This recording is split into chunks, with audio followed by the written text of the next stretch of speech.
नमस्कार दोस्तों, मेरे चैनल शिव भक्ति केपी में आपका स्वागत है।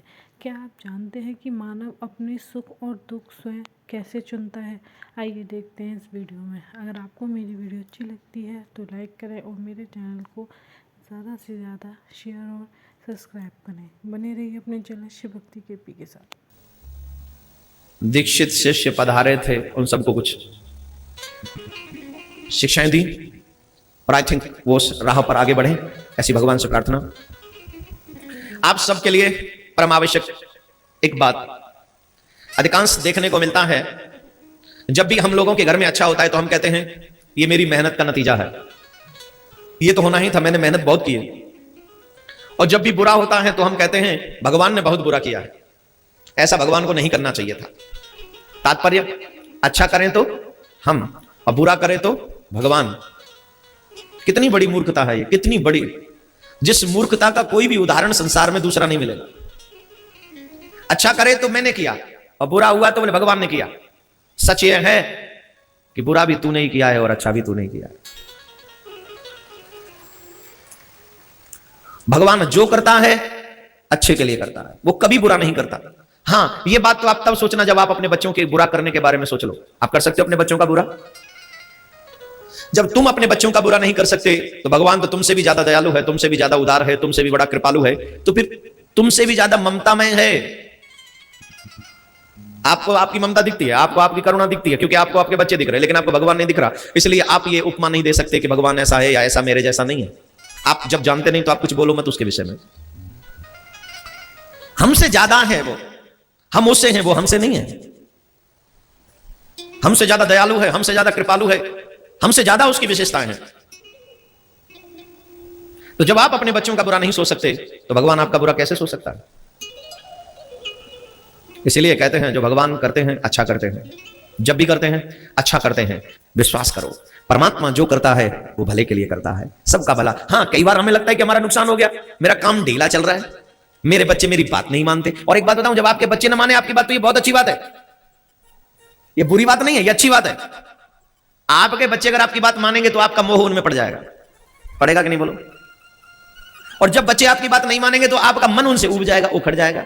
और जब आपका मन वहां से उखड़ जाएगा तो आपका मन इजली परमात्मा के श्री चरणारविंदों में लग जाएगा। अब यह बात मेरी अच्छी नहीं लगेगी, क्यों? बोले हमें भगवान नहीं चाहिए, हमें भगवान से प्रेम नहीं चाहिए, हमें तो हमारे बच्चों की रिस्पेक्ट चाहिए। जी पापा जी, जी मम्मी जी, जी पापा जी, ये करते रहे, हमारा स्वर्ग तो यही है। मींस आप सिर्फ एक जन्म के बारे में सोच रहे हो, और जिस शब्द को मैं कह रहा हूं वो एक जन्म की बात नहीं है, वो तो 100 जन्मों की बात है, हजारों लाखों के जन्मों की बात है, 84 लाख जन्मों की बात है। तेरा मन अगर किसी में फंसेगा, तेरा मन अगर अटक जाएगा तो तू फिर आगे की बात सोच ही नहीं सकता। कैसे सोचेगा बोल? तू तो यहीं अटक जाएगा ना। एक भक्त है, बड़े भगवान के भक्त थे, बहुत बड़े भक्त थे। उनकी पत्नी बड़ी कर्कशा थी, बड़ी कर्कशा थी, बहुत लड़ती थी, इवन कई बार तो हाथ भी उठाती थी। एक बार क्या हुआ, वो कहीं बाजार से आ रहे थे तो सामने से कोई भक्त मिल गया, उनको 3 गन्ने पकड़ा दिए, ये लो। 2 गन्ने तो अपने दोनों बच्चों को बांट दिए। सुबह से शाम हो गई, कुछ मिला नहीं खाने को, पत्नी तमतमा रही थी, बड़ा गुस्सा आया। कहां चले गए थे? सुबह से खाने को कुछ नहीं है, ये नहीं है, वो नहीं है, बड़ा गुस्सा कर रहे थे। और जब गुस्सा कर रही थी उन्होंने कहा देवी देखो भगवान की कितनी कृपा है, हमको 3 गन्ने मिले। दोनों बच्चों को दे दिया, एक बाकी है, तुम खा लो, हम आज व्रत रखेंगे। उसने वो गन्ना छीना और अपने पति की पीठ पर जोर से मारा, बड़ी जोर से मारा, तुम ही खा लो। और जानते हो उस गन्ने के 2 भाग हो गए। और वो भक्त कहते हैं देवी तुम बहुत दयालु हो, तुम्हें पता था हम 2 प्राणी हैं और गन्ना 1 है, तो ऐसे नहीं, गन्ना 2 होने चाहिए, तो तुमने इतनी अच्छी सेवा कर दी, 1 में से 2 गन्ना कर दिए, चलो आधा तुम खा लो, आधा हम खा लो। अब मुझे ये नहीं पता कि आप किस बात पे ताली बजा रहे हो, मैं तो इस बात को कह रहा हूं। उन्हीं भगत जी से एक दिन भगवान ने पूछा कि एक बात बताओ, तुम्हारी इतनी पत्नी कर्कशा है, तुम्हें कभी कभी हाथ भी उठाती है, तुम्हें कभी गुस्सा नहीं आता? बोले महाराज मुझे गुस्सा नहीं आता, मुझे तो प्यार आता है। क्यों? बोले जब भी वो ऐसा कुछ करती है ना, मुझे आपके चरणों में और अनुराग हो जाता है। मतलब बोले महाराज अगर वो सीधी सादी भोली वाली सुंदर होती, मेरा ध्यान करने वाली होती, मेरे को आगे पीछे है ना थोड़ा करने वाली होती, तो फिर मेरा भी मन कहीं ना कहीं उसमें लग जाता, और मेरा मन जब उसमें लग जाता तो आपकी भक्ति से मेरा मन उखड़ जाता। मेरे ठाकुर ये तो बहुत बड़ा कृपा किया है आपने, क्या मेरा मन वहां नहीं है? अब मेरा मन, और जैसे वो कुछ करती है मेरा मन आप ही के श्री चरणों में और बढ़ जाता है। अब सोचने का तरीका ही तो है। और सच तो यह है, मन उसका स्मरण नहीं करता जो हमें डांटता है, जो हमारा अपमान करता है। बोलो करता है? आपका जो अपमान करे आप उसे याद करोगे? आप किसे याद करते हो? जो आपका ध्यान करे, जो आपकी रिस्पेक्ट करे, जो आपका मान सम्मान करे, चाहे वो आपके बच्चे हो, चाहे वो आपकी पत्नी पति हो, चाहे वो भाई बहन या इवन कोई भी हो। इवन जब पति प्रेम न करे, जब कोई और प्रेम न करे, पत्नी प्रेम न करे और माँ प्रेम करे तो बच्चे लोग माँ की तरफ, सासू माँ प्रेम करे तो पति से भी कम बहू अपनी सास से बात करती है। क्यों? बोले ये भावना ऐसी है ना, जहां ज्यादा रिस्पेक्ट मिले, प्यार मिले, केयरिंग मिले, हम लोग उसी का ध्यान ज्यादा करते।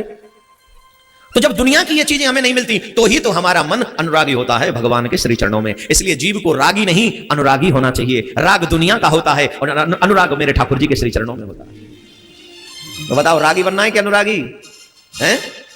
रागी वो हैं जो डिस्को जाते हैं 31st को, ड्रिंक करते हैं, स्मोकिंग करते हैं, डांसिंग, जो भी XYZ जो भी है, ये रागी लोग हैं। ऐसे रागी लोग हैं कि इन लोगों का मन कभी भगवान में लग ही नहीं सकता। और आप जो यहां बैठे हैं ना, बिना ये परवाह किए कि धूप है कि ताप है कि गर्मी है कि क्या है, इस बात की परवाह किए बगैर जो लोग यहां बैठे हैं, ये रागी नहीं है, ये श्याम चरण अनुरागी है, जो हर हाल में अपने गोविंद की प्राप्ति के लिए तरस रहे। एक कवि ने बहुत अच्छी बात कही, या अनुरागी चित्त की गति समझे नहीं कोई, जो जो डूबे श्याम रंग त्यों त्यों उज्ज्वल हो। अगर काले रंग में आपके कपड़े को डुबाया जाए, आपके तन को डुबाया जाए तो क्या होगा? हैं? काले रंग में अगर आपके कपड़े को या आपके तन को डुबाया जाए तो क्या होगा? काला होगा ना। लेकिन या अनुरागी चित्त की गति समझे नहीं कोई, इस अनुरागी मन की कोई गति नहीं समझ सकता। क्यों? बोले जितना इसे श्याम के रंग में रंगो, मतलब श्याम रंग में, इस काले रंग में रंगो, उतना ही उज्जवल हो जाता है, उतना ही पवित्र हो जाता है, उतना ही सुंदर हो जाता है। मेरे भाई बहन, अगेन आप सबको एक बात कह दूं, रागी मत बनिए, अनुरागी बनिए। और भगवान जो करे वो सहज स्वीकार करिए। जो भी करे दोषारोपण मत करो भगवान पे। भगवान ने मुझे ये नहीं दिया, क्या करेगा लेके? तूने तो कुछ भी नहीं दिया, तू तो इस लायक भी नहीं था। शुक्र कर तुझे भगवान ने इंसान बना दिया, वरना तू इंसान बनने लायक था। जो इंसान मीट खाए वो इंसान बनने लायक है? बोलो। जो इंसान अपने माँ बाप का अपमान करे वो इंसान बनने के लायक है? जो इंसान समाज की सम्मान न करे वो इंसान बनने के लायक है? जो किसी की बहन बेटी के साथ बुरा कृत्य करे वो इंसान बनने के लायक है? बताइए ना, जवाब देते जाए फटाफट। अभी तो मेरे पास ऐसे बहुत सारी चीजें जिससे सिद्ध होता है कि हम में हैं पर हम इंसान बनने के लायक नहीं। जो धर्म की निंदा करे क्या वो इंसान बनने के लायक है? जो कृष्ण की निंदा करे क्या वो धर्म के इंसान बनने के लायक है? क्या अपने गुरुजनों की निंदा करने वाला इंसान बनने के लायक है? अपने शास्त्रों की निंदा करने वाला, तो क्या धर्म की निंदा करने वाला, तीर्थ की निंदा करने वाला, संतों की निंदा करने वाला इंसान बनने के लायक है क्या? जवाब दीजिए। भगवान की कथा में देर से पहुंचना वाला, हाँ वो है, आया तो है, उनसे तो बढ़िया है जो आते ही नहीं है। तो हमें कितनी बुराइयां हैं जिससे सिद्ध होता है कि हम इंसान बनने के लायक नहीं। फिर भी ठाकुर जी की कितनी करुणा है कि हमें और कुछ योनि में डालने की बजाय दया करके कह दिया इंसान बन जा, कुछ अच्छा करियो, कुछ अच्छा करके आ जा, जिससे बेड़ा पार हो जाएगा। राधे राधे बोलना पड़ेगा, जोर से बोलना पड़ेगा। अब बताओ रागी बनना है कि अनुरागी? रागी, अनुरागी। क्या बनना है? गोविंद के चरणों का अनुरागी।